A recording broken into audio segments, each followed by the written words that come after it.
भद्रं कर्णेभिः शृणुयाम देवाः भद्रं पश्येमाक्षवीर्यजत्राः स्थिरैरङ्गैस्तुष्ट्वागुंसस्तनूभिर्व्यसेम देवहितं यदायुः स्वस्ति न इन्द्रो वृद्धश्रवाः स्वस्ति नः पूषा विश्ववेदाः स्वस्ति नस्तार्क्ष्यो अरिष्टनेमिः स्वस्ति नो बृहस्पतिर्दधातु ॐ शान्ति शान्ति शान्तिः। शङ्करं शङ्कराचार्यं केशवं बादरायणं सूत्रभाष्यकृतौ वन्दे भगवन्तौ पुनः पुनः। ईश्वरो गुरुरात्मेति मूर्तिभेदविभागिने व्योमवद्व्याप्तदेहाय दक्षिणामूर्तये नमः। ॐ शान्ति शान्ति शान्तिः। अथर्ववेदीय प्रश्नोपनिषद के षष्ठ प्रश्न पर हम लोग विचार कर रहे हैं। इसमें शुकेशा भारद्वाज नाम के ऋषि ने पिप्पलाद महर्षि से पूछा कि वह षोडशकल पुरुष कहाँ रहता है। इसका उत्तर दिए कि इसी शरीर के भीतर ही वह पुरुष विद्यमान है, जिस पुरुष में 16 कलाएँ उत्पन्न होती है। और इन 16 कलाओं को लेकर के यद्यपि वह पुरुष निष्कल है, निर्विशेष है, निरवयव है, तो भी इन कलाओं को लेकर के वह 16 कल मालूम पड़ता है। तब इसी में कुछ जो है बातों आया, जो कल इसी में मतलब ज्ञान स्वरूप में ही सब आरोपित है, इसलिए बौद्ध लोगों को भ्रांति हो जाती है। क्षणिक विज्ञान का ही विवर्त है, और भी अन्य लोगों को भी भ्रांति होती है। तो मतलब चैतन्य से व्यतिरिक्त नहीं है कोई भी कला, कोई भी विषय, कोई भी वस्तु, इसीलिए भ्रांति होती है। ये बात बताई थी। फिर थोड़ा शास्त्रार्थ चल रहा है, बौद्ध मत का खंडन यहाँ पे हो रहा है। तो यहाँ हम लोग पेज नंबर 86 पे आया था कि वो बताया कि कोई भी वस्तु जो विज्ञात होती है तो मतलब चैतन्य का व्यभिचार कभी नहीं करती।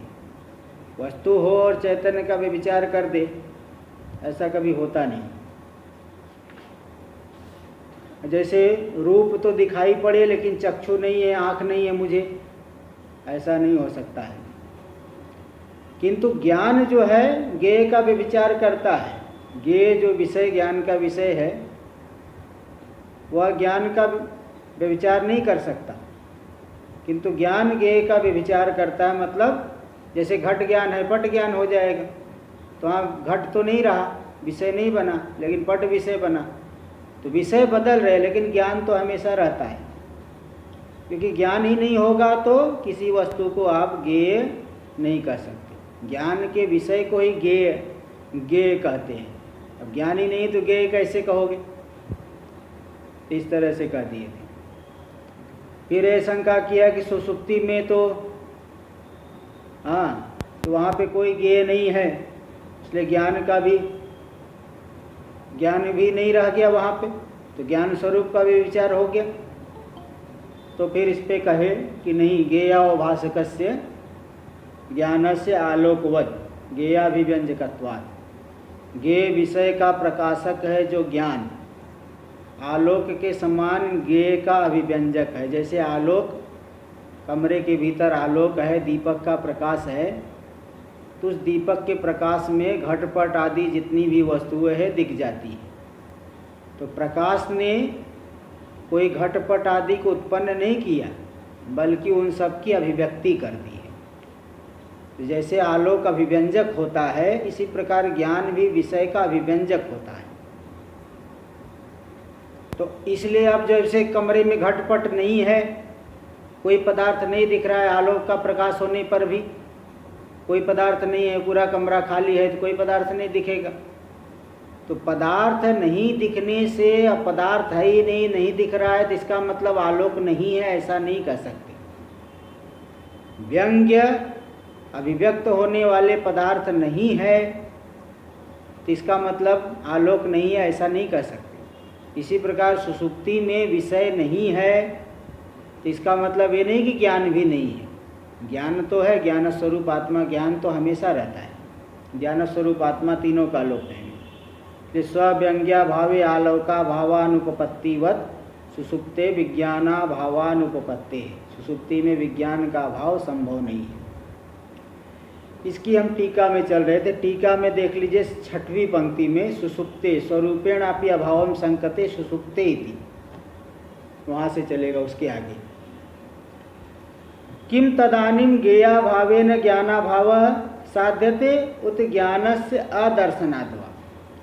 ये जो देखिए पूर्व पक्षी क्या कह रहा है बौद्ध, कि जब हम गहरी निद्रा में जाते हैं तो कोई पदार्थ नहीं है, संसार का कोई भी पदार्थ नहीं है। जागृत में तो बहुत लोगों के साथ संबंध है, बहुत पदार्थ है, लेकिन गहरी निद्रा में कोई भी पदार्थ दिखता नहीं है, इसलिए वहाँ ज्ञान भी नहीं है, ऐसा बौद्ध कह रहा है। तो सिद्धांति कह रहा नहीं, ज्ञान तो है, इसलिए उसको विकल्प करके दोष दिखा करके उसके मत का खंडन यहाँ करते। एक रीति है, कोई बात जो है कहेगा, कोई जैसे आपकी बात का खंडन किया तो विकल्प करके पूछेंगे कि ऐसा होगा कोई ऐसा होगा। अगर दोनों पक्ष में दोष है तो मतलब वो बात होगी ही नहीं। 2 पक्ष 4 पक्ष जितने भी विकल्प करके पूछेंगे।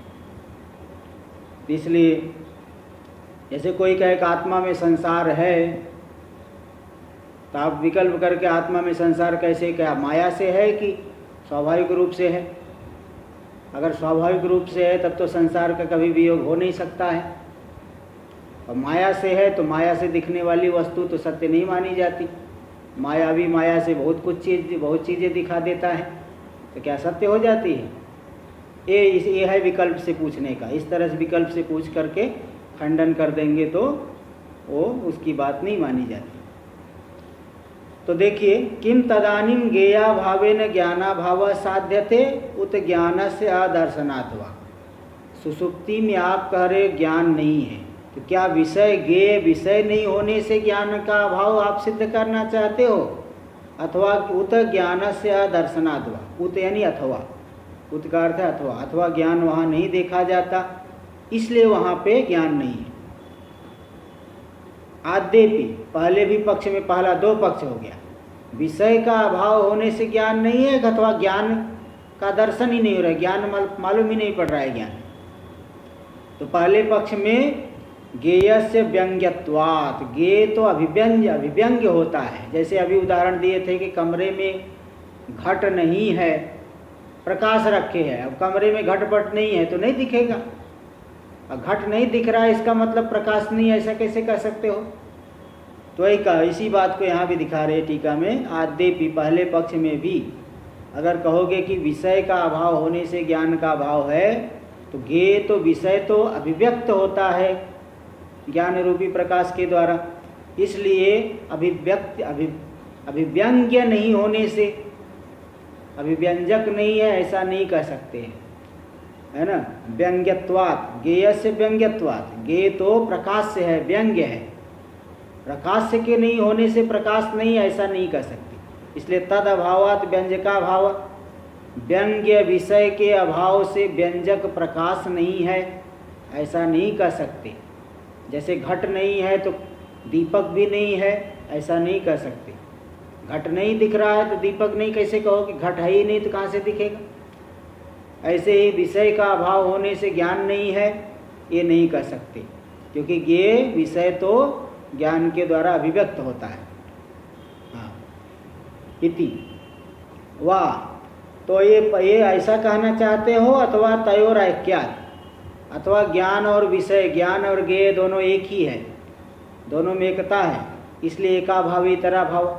इसलिए एक नहीं रहेगा तो दूसरा भी नहीं रहेगा। जैसे सिक्के के दो पहलू होते हैं, दो साइड होते हैं, एक साइड नहीं रहेगा दूसरा भी नहीं रहेगा। ऐसे दोनों में एकता है विषय और ज्ञान में, इसलिए एक नहीं रहेगा तो दोनों ही नहीं रहेगा। तो तयोर ऐक्यादेका भाव इतरा भाव, दोनों विषय और ज्ञान में एकता होने से एक नहीं रहेगा, दोनों नहीं रहेगा।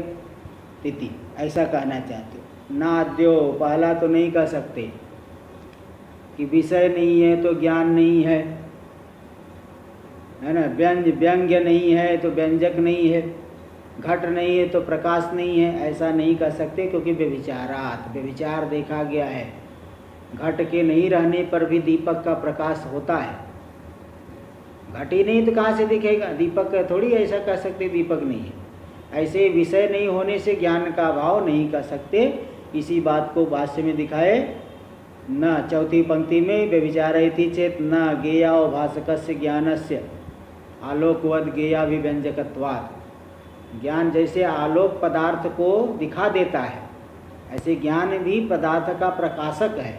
पदार्थ है प्रकाश से, तो ये पदार्थ का अभाव से होने से ज्ञान का अभाव नहीं कहा जा सकता। ये पहला पक्ष दिखा दिए। ऐसा नहीं कह सकते कि विषय के अभाव से ज्ञान का अभाव। पहले हाँ, तो पहले में भी दूसरा पक्ष दिए थे कि हाँ दूसरा पक्ष था दोनों एक होने से। अब आगे बताएंगे। व्यंग्य ज्ञानैक कल्प्यस्य, टीका में नीचे से दूसरी पंक्ति जो नया पैरा शुरू हो रहा है वहाँ से। व्यंग्य ज्ञानैक कल्प्यस्य व्यंग्याभावे अभाव उच्यते आलोकस्य प्रत्यक्ष सिद्धत्वात्। तो पूर्व पक्षी क्या कह रहा है, वहाँ जो दीपक का प्रकाश हो तो प्रत्यक्ष दिख रहा है, इसलिए घट नहीं होने से दीपक नहीं, ऐसा नहीं कहा जा सकता, क्योंकि दीपक का प्रकाश प्रत्यक्ष दिख रहा है। लेकिन यहाँ की बात अलग है, दार्ष्टान्तिक की बात अलग है। दार्ष्टान्तिक में क्या है कि व्यंग्य ज्ञानैक कल्प्यस्य, व्यंग्य जो है ज्ञान, मतलब अब देखो मीमांसक मत शुरू कर रहे, वो कहेंगे कि दूसरा ज्ञान होता है। देखिए मीमांसक लोग क्या कहते हैं, ये कुमारिल भट्ट वाले मठ, वो लोग क्या कहते हैं कि आत्मा जड़ है, आत्मा को चित जड़ उभय मानते हैं, और जो है ज्ञान है, ज्ञान को भी जड़ मानते हैं, स्वयं प्रकाश नहीं मानते। बल्कि जब फिर कौन स्वयं प्रकाश है, तो बोलते जैसे हमने घट देखा, घट का ज्ञान हुआ, यानी घट ज्ञात हो गया। घट ज्ञात होने से उसमें ज्ञातता आ जाती है। जैसे मनुष्य में मनुष्यत्व है, मनुष्यता है, इसी प्रकार जो घट ज्ञात हो गया उसमें ज्ञातता आ जाए, ज्ञातता नाम का एक धर्म आ जाता है, जिसको एक दूसरे शब्द से वो लोग कहते हैं प्राकट्य। यानी जब हमने घट को देखा तो घट में ज्ञातता आ गई। तो ज्ञान स्वयं प्रकाश नहीं, बल्कि वो जो ज्ञातता आई, ज्ञातता स्वयं प्रकाश है, प्राकट्य। और उसी ज्ञातता के द्वारा ज्ञान का अनुमान हो जाता है, क्योंकि अगर ज्ञान नहीं हुआ तो ज्ञातता कैसे आई? घट ज्ञात हुआ, ऐसा व्यवहार कैसे होगा? तो घट ज्ञात हुआ मतलब घट में ज्ञातता है, उस ज्ञातता के द्वारा ज्ञान का अनुमान हो जाता है। जैसे धूम को देख करके वाणी का अनुमान होता है, ऐसे घट में घट ज्ञात हो, सामने आपने देखा घट रखा है, घट को देख लिया, घट आपको ज्ञात हो गया। आप क्या कहोगे? घटो मया ज्ञाता, मैंने घट को जान लिया। तो घट ज्ञात हो गया, घट में ज्ञातता आ गई, उस ज्ञातता के द्वारा ज्ञान का अनुमान होता है। ज्ञान हुआ तभी ज्ञातता आई, ज्ञान नहीं हुआ होता तो घट ज्ञात नहीं होता। इस तरह से एक जो है द्वितीय ज्ञान के द्वारा प्रथम ज्ञान का वो अनुमान कर लेते हैं, मतलब ज्ञातता के द्वारा। देखो ये दे रहे हैं वही टीका में, व्यंग्य ज्ञानैक कल्प्यस्य व्यंग्याभावे। व्यंग्य जो ज्ञान के द्वारा कल्पित होने वाला है ज्ञान, उसके द्वारा अगर व्यंग, इसलिए जब व्यंग्य नहीं है तो उसका अभाव, व्यंग्य ज्ञान विषय का ज्ञान उसके द्वारा कल्पित हो रहा है, पूर्व में ज्ञान हुआ है। देखो टीका में दे दिया 8 नंबर टिप्पणी में इस बात को थोड़ा समझाए। व्यंग्य ज्ञान एक कल्प ज्ञातो घट इत्याकारक ज्ञातत्व प्रकारक ज्ञान मात्रानुमेयस। ज्ञातो घट ये ज्ञान हुआ ना, ये ज्ञातत्व प्रकारक ज्ञान हुआ। एक ज्ञान ये है कि घट मुझे ज्ञात हो गया है, जैसे यह घट है इसको कहेंगे घटत्व प्रकारक ज्ञान। तो घट ज्ञात हो गया, ज्ञातत्व प्रकारक ज्ञान।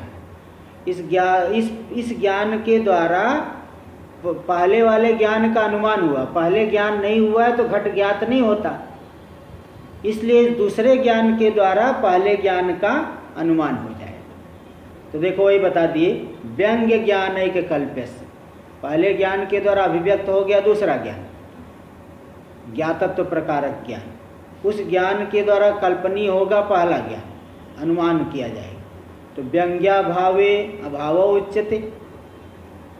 अगर जो व्यंग्य नहीं है, दूसरा वाला ज्ञान नहीं है, ज्ञातत्व विशिष्ट घट नहीं है, तो पहला वाला ज्ञान नहीं होगा। इस तरह से वो ये दिखा रहा है कि अगर विषय नहीं है, ज्ञात घट नहीं है, तो ज्ञान पहले ज्ञान का अनुमान नहीं हो पाएगा। इसलिए विषय के नहीं होने से ज्ञान नहीं होता है, ये ऐसा हम कह रहे हैं। देखो ये मतलब फिर से बता दूं कि देखिए वो लोग मीमांसक लोग वो ज्ञान को जड़ मानते हैं, स्वयं प्रकाश नहीं मानते। ये कुमारिल भट्ट के मत मानने वाले वो लोग कहेंगे जब घट का ज्ञान हुआ तो घट ज्ञात हो गया। घट का ज्ञान जड़ है, लेकिन घट में जो ज्ञात हुआ, ज्ञातो घटा, ऐसा जो ज्ञान हुआ, तो ज्ञातता स्वयं प्रकाश है। तो ज्ञातत्व विशिष्ट घट का ज्ञान हो गया, ज्ञातत्व प्रकारक ज्ञान। ये दूसरे ज्ञान से पहले ज्ञान का अनुमान हो जाएगा। तो ज्ञातत्व विशिष्ट जब घट ही नहीं रहेगा, विषय नहीं रहेगा, तो पहले ज्ञान को कैसे सिद्ध कर पाओगे? इसलिए हम कह रहे हैं कि विषय नहीं होने से ज्ञान नहीं है। तो ये कह रहे हैं कि व्यंग्याभावे अभाव उच्यते, इसलिए उसका पहले का अभाव कह रहे हैं। अगर विषय नहीं होगा तो पहला ज्ञान भी नहीं हो पाएगा, इसको हम कह रहे हैं। और रही बात जो दृष्टांत दिए कि आलोक है, घट नहीं होने से आलोक नहीं, ऐसा नहीं कह सकते। तो भाई आलोक तो प्रत्यक्ष सिद्ध है, आलोक जो प्रत्यक्ष सिद्ध है उसको कैसे निषेध कोई करेगा? आलोकस्य प्रत्यक्ष सिद्धत्वात् नैवम, इसलिए ऐसा नहीं कर सकते। इति ज्ञानानुमेयत्ववादिनम प्रति दृष्टांतांतरम आह। इस तरह से ज्ञान को जो अनुमेय बताते हैं, वैसे तो मीमांसक का मत है, लेकिन कुछ बौद्ध लोग भी इस मत को लेते हैं, इसलिए बौद्ध मत के बीच में मीमांसक मत, ऐसा नहीं समझना। मीमांसक वाले मत को योगाचार मानता है, इसलिए वो मीमांसक मत को थोड़ा यहाँ पे दे करके योगाचार मत में ही घटा रहे हैं उसको, क्योंकि वो लोग ऐसा इसको मानते हैं मीमांसक मत, कुछ जो है कुछ अंश में मानते हैं। इसलिए ज्ञानानुमेयत्ववादिनम, जो ज्ञान का अनुमान करते हैं, ऐसे जो मीमांसक और उनका अनुसरण करने वाले वैद्य के प्रति एक दूसरा दृष्टांत सिद्धांति दे रहा है। प्रति दृष्टांतांतरम आह, एक अन्य दृष्टांत दे करके सिद्ध कर रहा है कि ज्ञान नहीं है सुसुप्ति आदि में। तो हाँ, ऐसा वो कहेगा, ज्ञान वो पूर्व पक्षी कहेगा ज्ञान नहीं, तो यह सिद्धांति जो है दूसरा दृष्टांत दे करके बोलेगा नहीं ज्ञान है। तो देखो नहीं, भाष्य में नहीं इति, नहीं अंधकारे चक्षुषा रूपानुपलब्धौ चक्षुषो अभाव शक्य कल्पयितुम वैनासिकेन। सिद्धांति उसको कह रहा है कि देखो अंधकार है और रूप नहीं दिख रहा है, अंधकार में कोई पदार्थ आपको नहीं दिख रहा है, इसका मतलब आपको आँख ही नहीं है, ऐसा चक्षु ही नहीं है, ऐसा नहीं कहा जा सकता किसी के द्वारा। वैनासिकेन, वैनासिक जो बौद्ध है विनाश मानता हर क्षण, उस हर क्षण विनाश मानने वाले योगाचार के द्वारा ऐसा नहीं कहा जा सकता कि अंधेरे में मुझे रूप नहीं दिख रहा इसलिए आँख ही नहीं है। भाई अंधेरा है, देखिए किसी भी कार्य के लिए बहुत से कारण चाहिए। घट बनाने के लिए केवल मिट्टी ही नहीं चाहिए, बल्कि पानी चाहिए, दंड चाहिए, चक्र चाहिए, कुम्हार चाहिए, भोजन बनाना है तो केवल अग्नि होने से भी भोजन नहीं बनेगा, केवल चावल होने से ही भोजन नहीं बनेगा। अग्नि भी हो, चावल भी हो, पानी भी हो, मसाला हो, तब जाके भोजन बनता है। ऐसे ही रूप देखने के लिए भी केवल चक्षु से ही काम नहीं चलेगा, सामने विषय होना चाहिए, प्रकाश होना चाहिए, विषय के साथ चक्षु का संयोग होना चाहिए।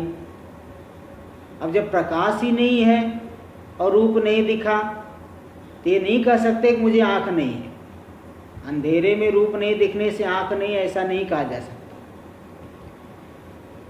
टीका में आगे देखिए, वैनाशिक मते विज्ञान व्यतिरिक्त आलोकाद्य अभावात्। फिर वो कहेगा नहीं, हमारे वैनाशिक मत में विज्ञान से व्यतिरिक्त आलोक आदि नहीं, विज्ञान से व्यतिरिक्त कोई विषय ही नहीं है, क्षणिक विज्ञान का ही विवर्त है पूरा, तो विज्ञान से अतिरिक्त आलोक आदि ही नहीं है, इसलिए न तत्र व्यभिचार, वहाँ पे व्यभिचार नहीं दिखा पाओगे कि ज्ञान है ज्ञेय नहीं होने पर भी, तो ज्ञान ने उसका व्यभिचार कर दिए, वो व्यभिचार नहीं दिखा पाओगे, क्योंकि ये जो आलोक आदि है वो ज्ञान से अतिरिक्त नहीं है। तो आलोक आदि नहीं है, इसलिए वो विज्ञान का अभाव, ये जो सिद्धांतित का दिया वहाँ विज्ञान रहता है, तो बोले नहीं, आलोक आदि नहीं होने से विज्ञान से व्यतिरिक्त आलोक आदि नहीं, इसलिए वहाँ पे विचार नहीं होगा। आलोक में अथवा अंधकार में ये विचार नहीं कर पाओगे, क्योंकि वह विज्ञान से अतिरिक्त आलोक आदि है ही नहीं। इस तरह से शंका कर रहा है। इति संकते वैनाशिक, देखो दे रहे, वैनाशिको गेया भावे ज्ञाना भावम कल्पयत्येव। बोले वो कह रहा है, वैनाशिक कहता है कि जब दोनों अभिन्न है, विज्ञान से विज्ञान विषय से ज्ञान विषय से अतिरिक्त नहीं है, तो जब विषय नहीं रहेगा तो ज्ञान का अभाव तो होगा ही। विषय ही जब नहीं है तो ज्ञान का अभाव कैसे होगा?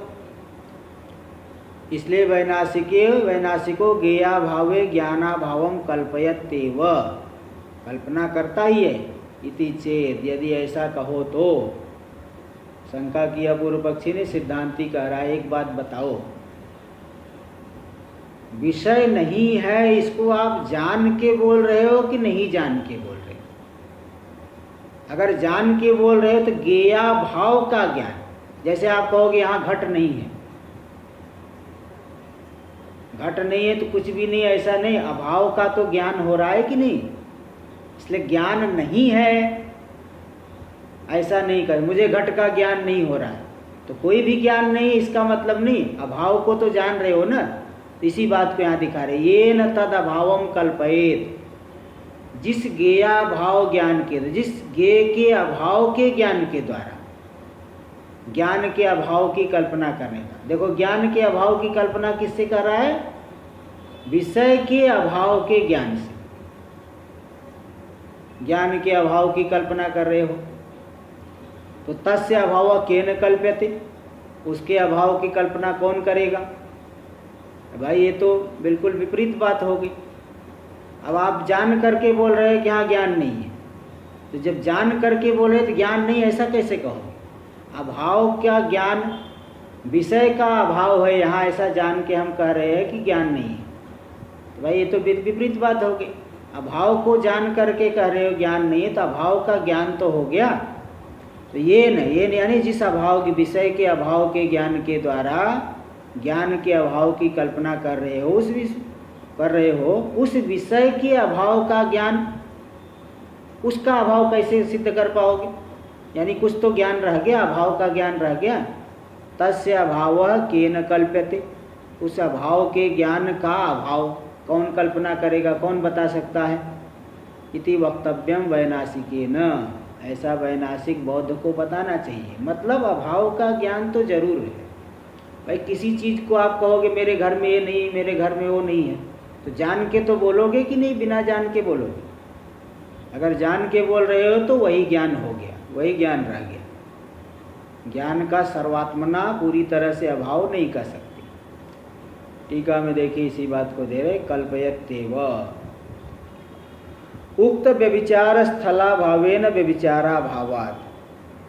ये जो कहा था दीपक विज्ञान से अतिरिक्त नहीं है, इसलिए है ना, वहाँ पे जब दीपक नहीं है, विज्ञान आलोक नहीं है तो विज्ञान भी नहीं है। बोले ऐसा नहीं कर सकते, उक्त व्यभिचार का स्थल नहीं होने से व्यभिचार नहीं है, ज्ञान रहेगा हमेशा। क्योंकि जिस अभाव को जान करके कहेगा ज्ञान नहीं है, विषय के अभाव को वह ज्ञान रह गया।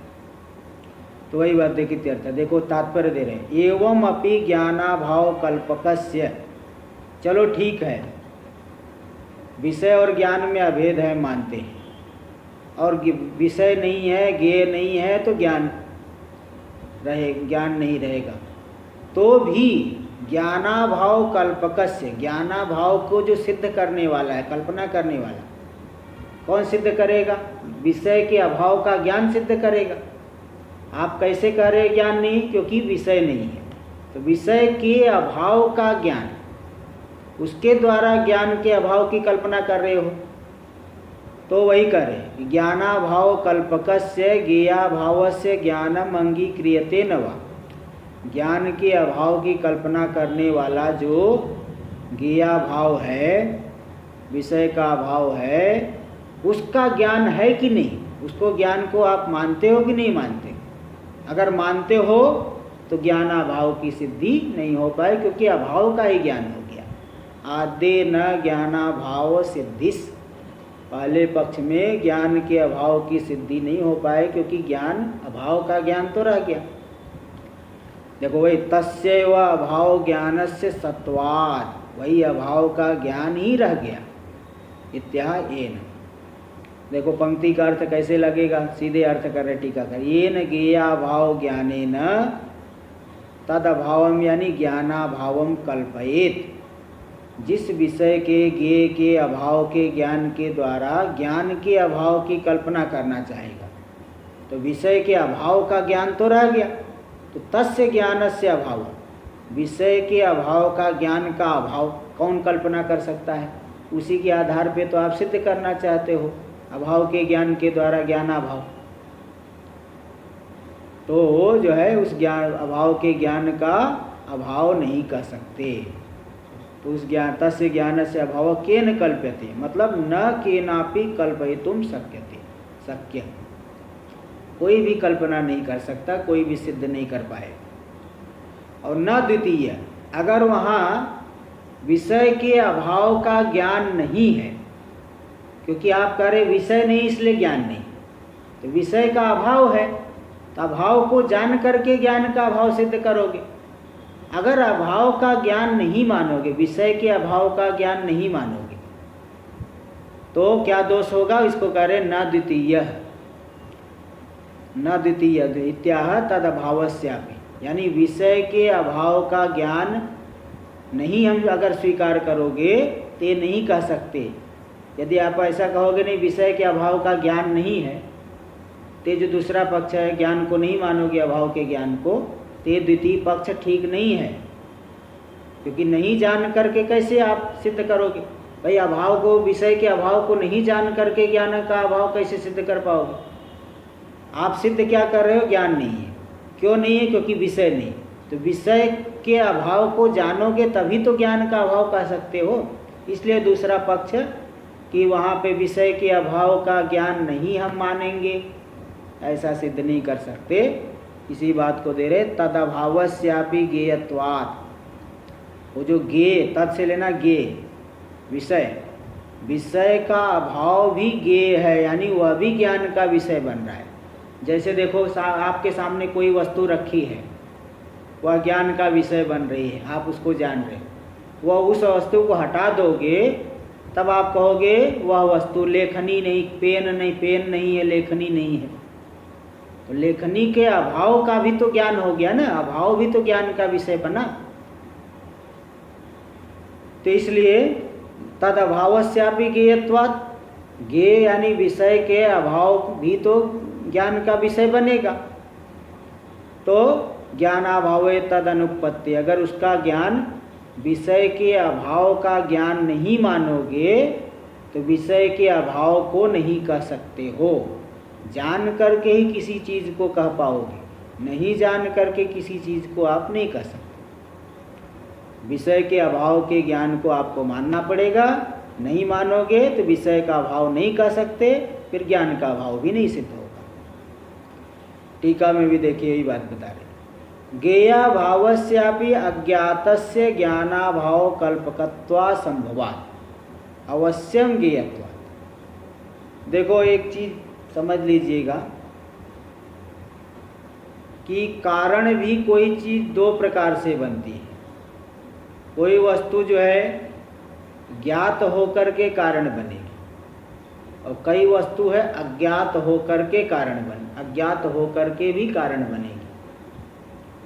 ज्ञात होकर के क्या कारण बनेगी? जैसे धूम को आप देखोगे तभी आपको मालूम पड़ेगा यहाँ वाणी है। धूम नहीं दिखाई पड़ रहा है तो वाणी आपको नहीं मालूम पड़ेगा, चाहे बगल में ही आग लगी हो। तो धूम जो हुआ ज्ञात होकर के मालूम पड़ा कि हाँ अग्नि है। अग्नि ज्ञान का कारण बनेगा धूम ज्ञात होकर के। जब तक धूम को नहीं देखोगे तो धूम अग्नि ज्ञान को नहीं, आपको अग्नि का अनुमान नहीं करा पाएगा। इसलिए ये सब पदार्थ को कहते ज्ञातम सत्कारण, ज्ञात होकर के वो कारण बनते हैं। और भी कई चीज़ें हैं, जानोगे बहुत चीज़ें हैं, आप जानोगे तभी लाभ होगा। घर के नीचे संपत्ति गड़ी हुई है, आपको पता ही नहीं तो आपको लाभ नहीं होगा। जानोगे तभी लाभ होगा। और कुछ चीज़ें ऐसी होती है जो नहीं जान करके भी कारण बनती है। जैसे अग्नि गर्म है, अग्नि के ऊपर जान करके पैर रखो चाहे बिना जान करके पैर रखोगा वो आपको जलाएगी। जानो चाहे मत जानो आपको जलाएगी जरूर। ऐसे और भी बहुत चीज़ें हैं, आप जानो चाहे मत जानो। भोजन को जान करके खाओ चाहे बिना जाने खाओ, लेकिन आपको तृप्ति होगी। तृप्ति तो होगी, आप खा रहे हो दूसरी जगह ध्यान है, तो भोजन खा लिए तो तृप्ति होगी, वो तृप्ति का कारण है, भूख मिट जाएगी। तो ऐसे ही कई चीज़ें ज्ञात होकर के कारण बनती है और कुछ चीज़ें अज्ञात होकर के भी कारण बनेगी। नहीं जान करके कोई आपकी कोई पीछे से आपके सिर पे पानी डाल दिया तो ठंडा लगेगा। सिर पे डाल रहा है, जानो चाहे मत जानो, लेकिन ठंडा लगेगा। वो जो है इस तरह से कुछ वस्तुएं हैं नहीं जान करके भी कारण बन जाती। जैसे बता दिया अग्नि के ऊपर जान के पैर रखो चाहे बिना जाने पैर रखो, वो कारण बनता है। ऐसे ही तो ज्ञेया भावस्यापि अज्ञातस्य, तो जैसे धूम है अज्ञात, नहीं जान करके तो कारण नहीं बनेगा, वह नहीं ज्ञान का जनक नहीं बनेगा। ऐसे जो ज्ञेया भाव है विषय का अभाव, उसके विषय के अभाव के द्वारा ज्ञान के अभाव की सिद्धि करना चाहोगे तो विषय के अभाव का ज्ञान होना चाहिए। अज्ञात होकर के ज्ञान के अभाव की सिद्धि नहीं कर पाए। जैसे अज्ञात धूम से वहनी का अनुमान नहीं हो पाता है। ज्ञेया भावस्यापि अज्ञातस्य ज्ञानाभाव कल्पकत्वा संभवात्। विषय के अभाव भी अगर अज्ञात है तो ज्ञानाभाव की कल्पना नहीं कर पाएगा। इसलिए अवश्यम ज्ञेयत्वात्, विषय का अभाव भी ज्ञान का विषय बन गया। तद ज्ञानाभावे तद अनुपत्ति, ज्ञेय के अभाव का ज्ञान नहीं होगा तो ज्ञान के अभाव की कल्पना नहीं हो पाएगी। इसलिए तद अनुपत्ति यानी कल्पनानुपत्ति है। इसलिए ज्ञानानंगीकार पक्षो न युक्तः, ज्ञान के अभाव की कल्पना करने वाला विषय का अभाव, उस विषय के अभाव के ज्ञान को हम नहीं मानते हैं, ये पक्ष ठीक नहीं है। अभाव को जान करके ही आप कहोगे इसका ज्ञान नहीं हो रहा है, विषय का ज्ञान नहीं हो रहा है, ज्ञान नहीं हो रहा है। तो जब जान लिए तो ज्ञान क्यों नहीं, ज्ञान तो हो गया। इसलिए ज्ञानानंगीकार पक्षो न युक्त, ये युक्त नहीं। अब आद्य कोटव द्वितीयम संकति, देखो पूर्व में पेज नंबर 86 पे दो विकल्प किए थे कि ज्ञान के अभाव की सिद्धि कैसे करना चाहते हो। विषय के अभाव से कि ज्ञान वहाँ नहीं दिख रहा है इसलिए ज्ञान नहीं मालूम पड़ रहा है, इसलिए ज्ञान का अभाव है। तो विषय के अभाव से अगर ज्ञान को सिद्ध के अभाव सिद्ध करना चाहते उसमें दो पक्ष किए थे कि जैसे वह व्यंग्य व्यंजक भाव है तो व्यंग्य विषय नहीं है तो ज्ञान का अभाव हो जाएगा, तो उसका तो खंडन कर दिए कि नहीं, विषय के नहीं होने से आलोक नहीं, ऐसा नहीं कह सकते। और दूसरा पक्ष किए थे कि विषय और ज्ञान में एकता है, इसलिए विषय नहीं रहेगा तो ज्ञान नहीं होगा। अब इस पक्ष यही है द्वितीय पक्ष वहाँ पे, पहले कोटि में दूसरा जो पक्ष था, जो आप देख सकते हो पिछले पृष्ठ पे टीका में प्रथम पैराग्राफ की अंतिम पंक्ति कि तयोर ऐक्याद एका भावे इतरा भाव, ज्ञान और विषय एक ही है इसलिए एक नहीं है, विषय नहीं है तो ज्ञान भी नहीं होगा।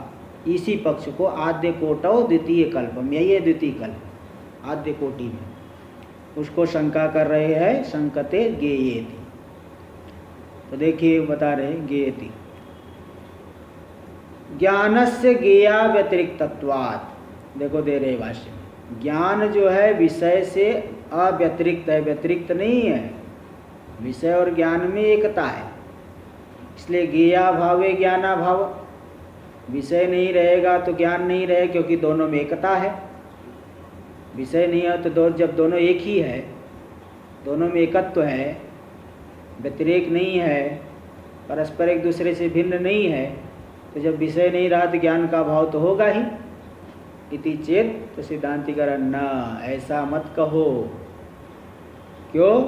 क्योंकि अभावस्यापि ज्ञेयत्वाभ्युपगमात्, आपके बौद्ध मत में अभाव को भी ज्ञेय माना गया है, ज्ञान का विषय माना गया है।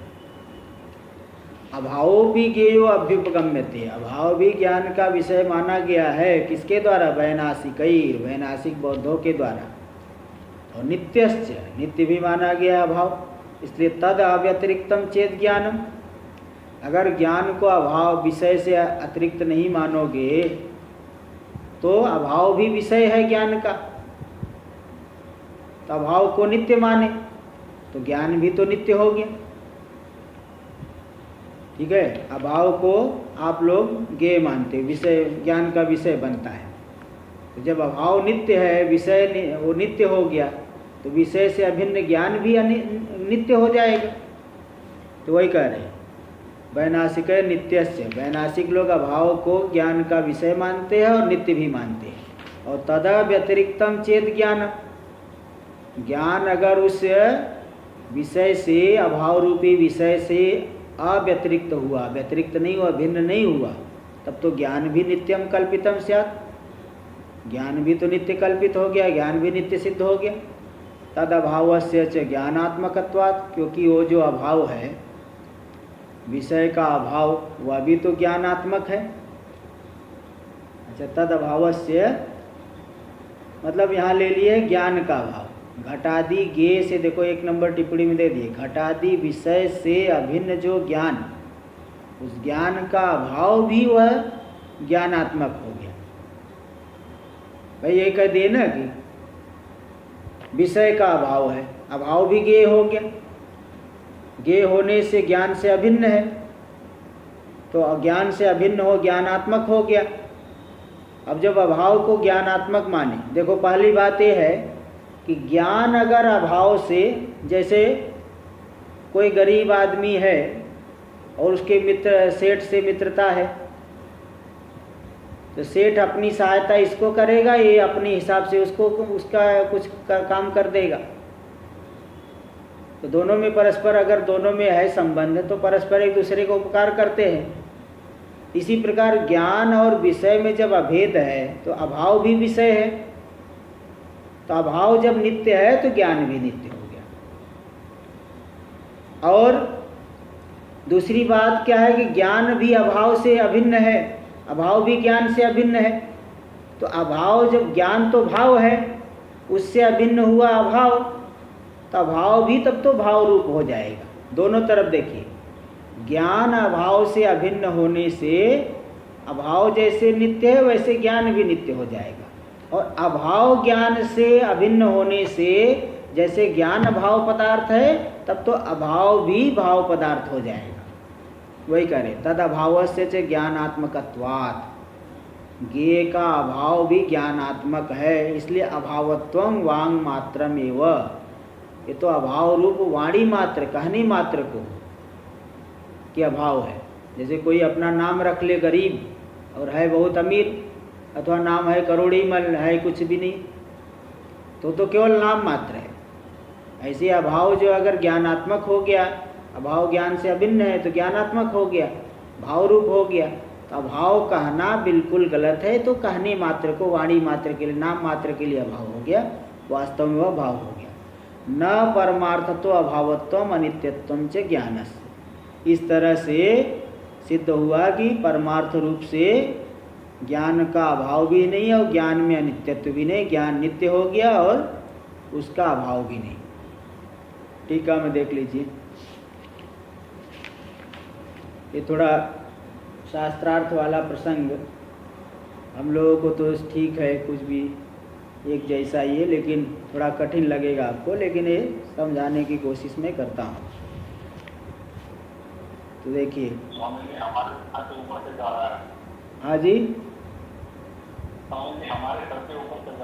वो तो है, ये तो कठिन विषय है ना, थोड़ा कठिन विषय। एक बार मैं भरूच में पाठ ही चलाया था, यही तो उस समय यही पाठ चल रहा था, तो वहाँ तो भाष्य ही चला रहा था, तो भी लोग बोले कि नहीं समझ में नहीं आया। तो फिर मुझे दोबारा मैं चलाया, फिर तो लोगों को बोला हाँ थोड़ा थोड़ा समझ में आया। ये धीरे धीरे आ जाता है, ऐसी कोई बात नहीं। हाँ जी, इसके जो कॉन्सेप्ट्स हैं ना, हाँ क्या करें, इसके जो कॉन्सेप्ट्स हैं ना, कॉन्सेप्ट जी जी, बहुत डिफिकल्ट है। हाँ, तो अगर आपको अनुकूल है तो थोड़ा आपको अगर लिखाएंगे कि ये बोल रहे हैं, थोड़ा हिंदी में अगर लिख के थोड़ा जैसे बुद्धि में फिट हो जाए। अच्छा महाराज जी, मैं ये बताता हूँ, मैंने बड़े महाराज जी का ये सुना हुआ है, हाँ तभी भी मुझे नहीं समझा था, हाँ, और आपके लिए रखा था कि आप पढ़ोगे तो ठीक हो जाएगा।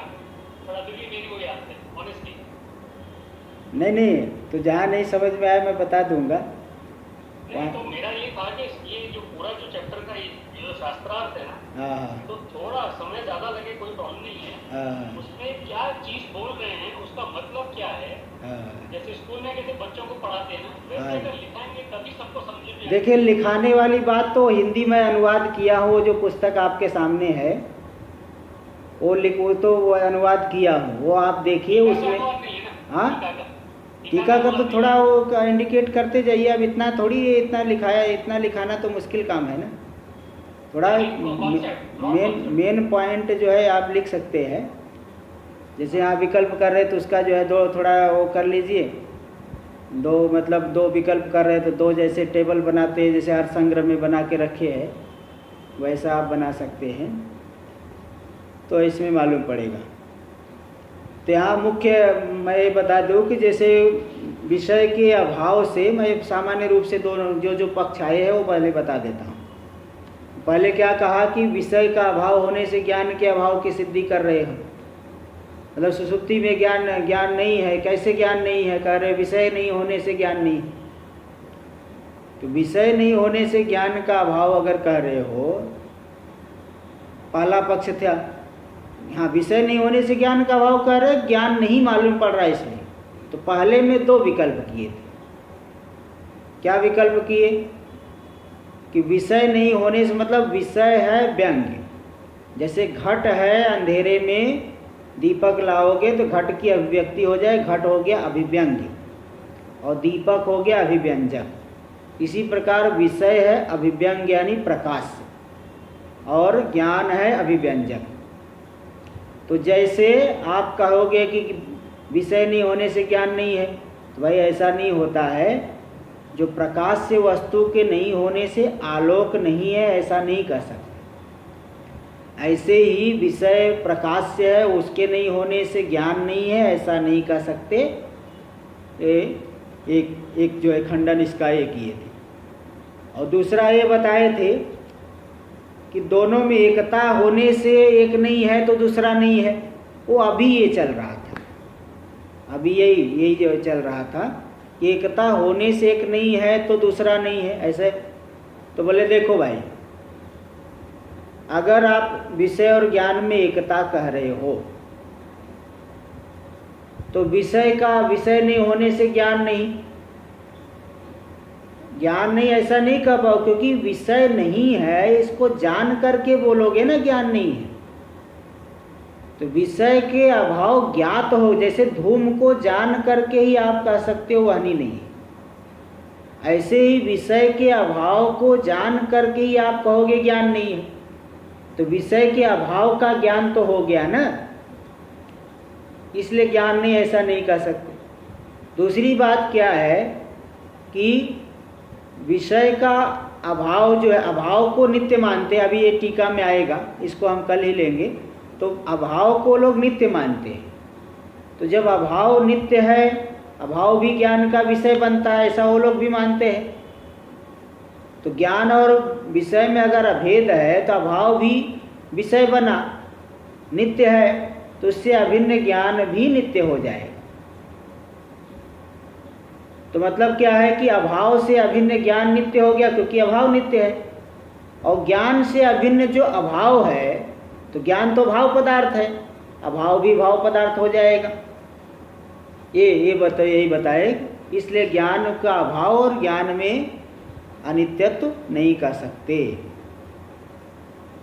तो राजू भाई ऐसा है कि सब थोड़ा बौद्ध का सिद्धांत ये सब अच्छे से दिमाग में आए तो जो है थोड़ा बुद्धि में, अभी करते करते हो जाता है, ऐसी कोई बात नहीं। कितना भी कठिन विषय हो, एक बार दो बार करने से हो जाता है। इसलिए आगे तो कल करेंगे। ओम भद्रं कर्णेभिः शृणुयाम देवाः, भद्रं पश्येमाक्षभिर्यजत्राः, स्थिरैरङ्गैस्तुष्ट्वा देवहितं यदायुः।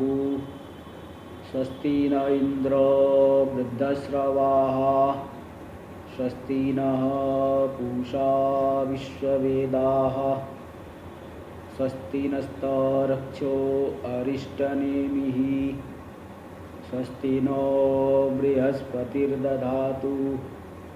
ओम शांति शांति शांतिः। शंकरं शंकराचार्यं केशवं बादरायणं सूत्रभाष्य कृतौ वंदे भगवन्तौ पुनः पुनः। ईश्वरो गुरुरात्मेति मूर्तिभेद विभागिने व्योमवद्व्याप्तदेहाय दक्षिणामूर्तये नमः। ओम शांति शांति शांति।